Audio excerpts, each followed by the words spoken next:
बलरामपुर जिला के ग्रामीण क्षेत्र में घनो रहीस बंद के असर, दुकान और दूसर प्रतिष्ठान रहीस बंद।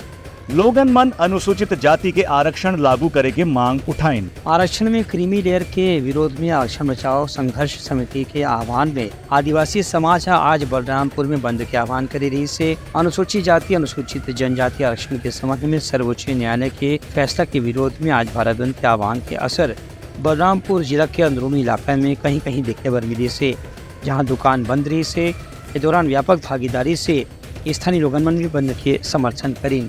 हालांकि परिवहन सेवा, अस्पताल, स्वास्थ्य केंद्र और किराना दुकान सहित अन्य आवश्यक सेवा ला बंद से अलग रखे गए रही से।